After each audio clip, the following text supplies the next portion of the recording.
Okay. So I was on a walk to work today, and I wanted to share some thoughts that I had as soon as I walked out of the house. Peak performance. I know a lot of us are watching the Olympics right now. I know a few of the people who follow me do the audition thing, and if not, there's some sort of performance element, whether it be live or gigging or whatever, or just personal practice, things like that. When we think of peak performance, I think, especially early on in our careers, our perception of it usually has to do with getting as good as possible before the event, or something of that type of thought process.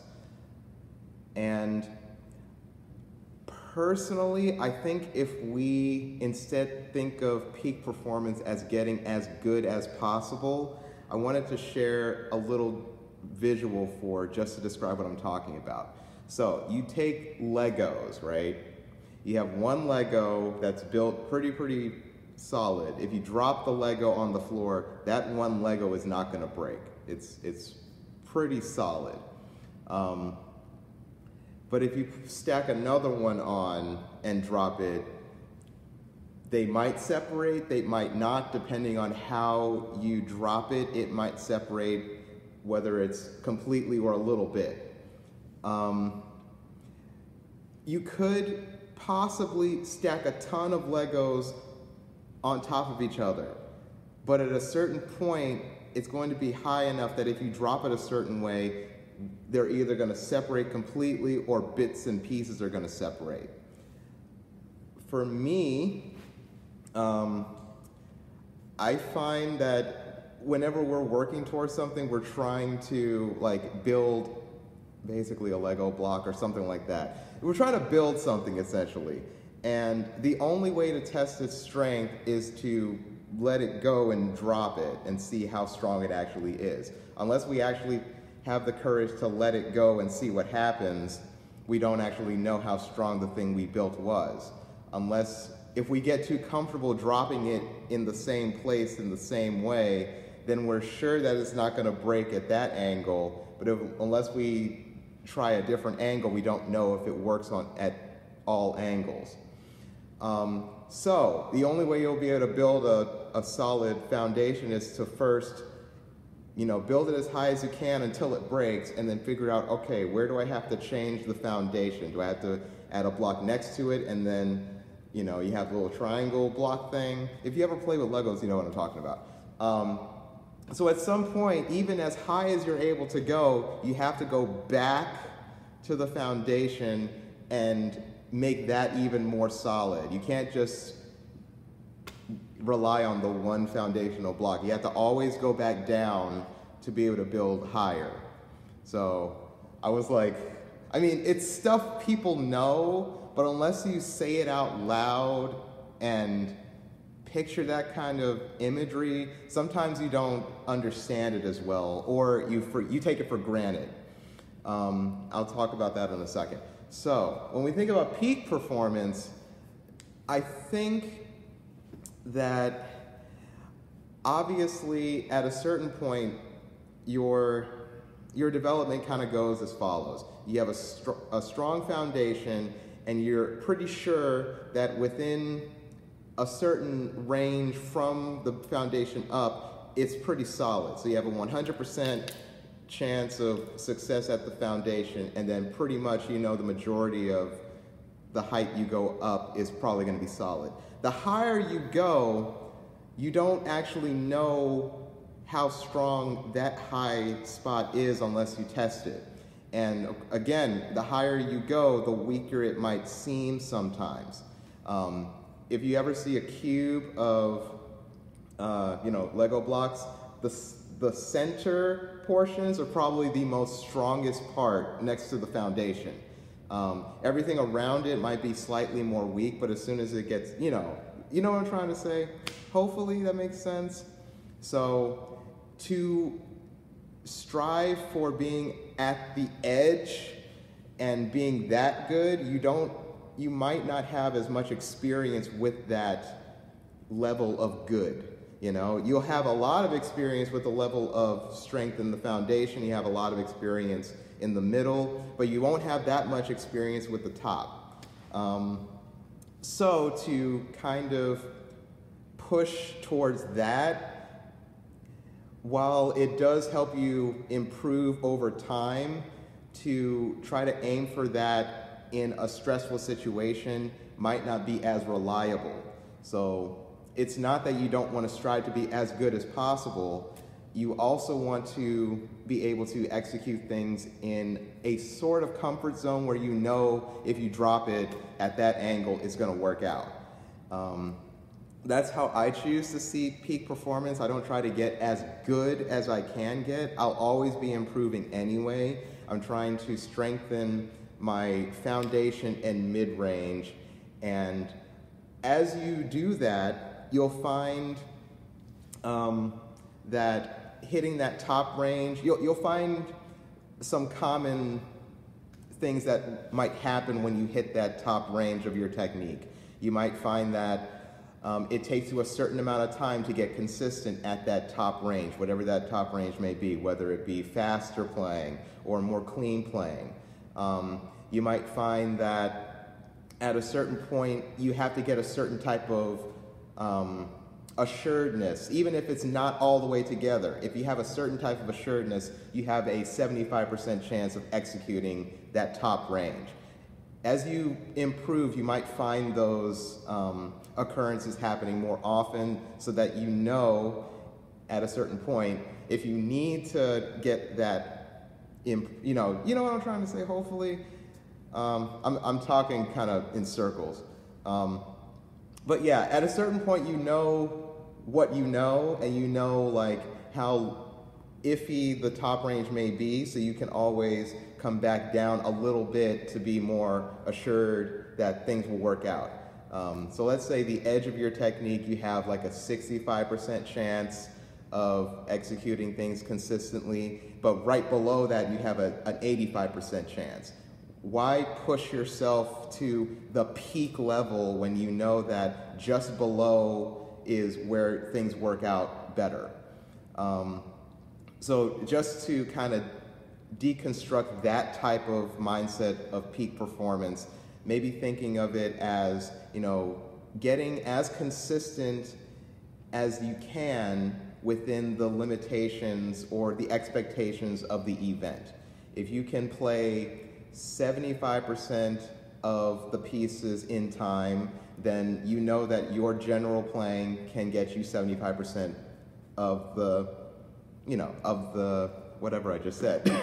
And you're always working to improve that consistency. So maybe not this event where you'll be able to play 85% of it clean, but maybe the next event, as you keep building your foundation and building your technique, you might be able to play 80% clean, and then 90% clean, and then eventually you might be able to play 100% clean. I still can't play 100% clean. I don't think you can really, unless but who knows? You never know. There's always something you could change. That's the whole point. There's always something you could change. So yeah, that's kind of one side of it. And again, the whole thing is like, the only way to experiment with how strong your way is to let the thing go and see if it breaks. If it breaks, that's an opportunity to build something new. Instead of trying to hold on to the same shape, hold on to the same construction and say, oh, this is the way I'm used to, let me just use this and I'm just good. Instead, why not see if it breaks, go back to the foundation, build something else, and then see how far it can go. And then as soon as you hit that peak again, you have to go back down, reconstruct, and then see if it works at that peak again, then keep going. You have to keep going back up and down and up and down and up and down. It's like one of those puzzles or one of those pictures that has the staircases that never connect. But they do, but they don't, something like that. Hopefully that makes sense. I don't know. Yeah, that's kind of what I thought of today. Yeah. Oh, hey, Casey. Yes, perfection is the enemy of good. Like, it doesn't have to be, well, yeah, it's this whole thing. It doesn't have to be perfect. It just has to get the point. Oh, Jojo Mayer. I'm always quoting Jojo Mayer because he's great. Everybody should watch Jojo Mayer. He's always talking about how instead of going for perfection, you have to go for clarity.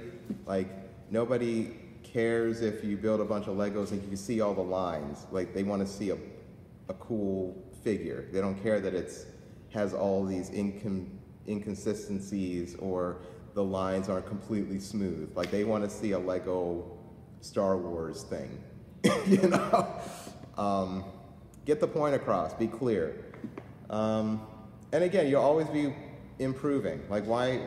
Okay, you get the idea. I hate the whole perfection thing. But again, the only way to figure out if it works is if you actually let it go and let it drop. As far as building or working on different things at the same time, let's say you have an audition list and there's like 80 excerpts. I just literally, as soon as I walked in the door of work, I thought of this. It's like you're cooking a huge dinner and you're supposed to make 80 different dishes. If you've made all 80 of those dishes before, at some level, you have an idea of what each dish requires. You have an idea of how much time each dish will take to cook, how much space you can take up in the oven with two things at the same time, whether or not you need to focus on one big thing in the oven and the others have to wait to cook. Like, there's so many, I love food. I'm not that good of a cook, but you get the idea. So at a certain level, you'll be able to tell, like, okay, I know that when I cook this, I need this amount of time with this ingredient, and when I use these ingredients, these other foods either use the same ingredients, so maybe I can get the ingredients out for the same things and maybe work on them at the same time, or something like that. And then if you've never cooked the dish before, you might have to spend a little bit more time, read the recipe over and over again. You might have to spend, a minute to figure out, okay, like, I've never cooked this before. Let's see what the ingredient list is. Do I have those in the cupboard? Do I have to go get them? Like, get the idea. And then the cool thing this brings up is that even if you follow the recipe, you might have your own spin on it. You might be like, okay, this cake, I know it works this way, but I like adding a dash of vanilla. Nobody else notices it sometimes, but the people who do really appreciate it. Like, cool. So, yeah, I don't know if that makes sense either, but I thought the whole cooking thing was cool. So that's my rant. Rethinking peak performance and trying to kind of demystify it as I have to get as good as possible. No, you just have to improve on consistency and be able to do what you want to do consistently over, whatever's asked.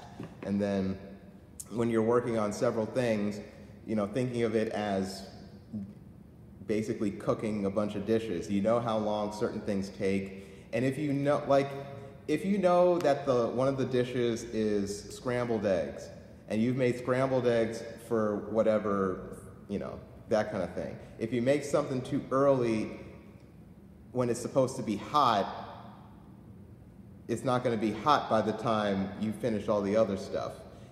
So sometimes, especially with dealing with peak performance, maybe starting certain pieces too early makes them too cold by the time you serve them. So as you do these things, as you're exposing yourself to different situations, whether it's preparing different lists or performances, things like that, you start to get a handle on cooking, or basically preparing all of these pieces. And you start to learn, or at least you should be learning, what you need to do to provide that service at the level you want to do it at. And I feel like putting that unnecessary pressure of getting as good as possible in order to do the thing, like, that's too much pressure that's unnecessary pressure. It's not too much pressure. Personally, for me, it's too much pressure. But it's unnecessary pressure that is an outside or an influenced, pressure thing. Why not just let it go and see what happens? You don't also have to throw it down with your I'm too excited. You know what I'm trying to say. Don't put unnecessary pressure on the thing. Just see what happens. And then you can start putting intentional pressure. Okay, what happens if I'm nervous and I throw it down? Okay, it might break a little bit. Okay, so how do I build it more so that if I'm nervous, an additional, velocity or whatever it is, an additional throw, then maybe it won't break. Okay, now what happens if I'm, whatever. You get the idea. I think I made the point. Yeah, so I was thinking about Legos and food on my walk today, apparently. So I hope that makes sense. It's nerve-wracking to see what happens. You just have to, it's nerve-wracking. I hate doing it. Although now I'm used to doing it, so I'm used to hating doing it. But you know what I'm trying to say. You have to, in order to see how strong it is, you have to let it go and see if it breaks. And you can always rebuild it. That's the whole point, is to keep rebuilding it. See if it breaks. If it breaks, great, an opportunity to rebuild. Instead of holding on to, no, I know this works, let me just use this is my thing. Like, if you do that, you won't ever grow. So, that is my rant. I have to teach my audition thing, and we're actually talking about peak performance tomorrow. So, I'm glad I was thinking of this, because I'm gonna talk about this. I was gonna talk about this anyway, but I had never used the whole Legos analogy. There's always a new analogy for me. Like, if you know me, there's always a new one. So I'll put this up. I'll probably try to put this up on my, it's dark again. I'll probably try to put this up on my Instagram, hopefully.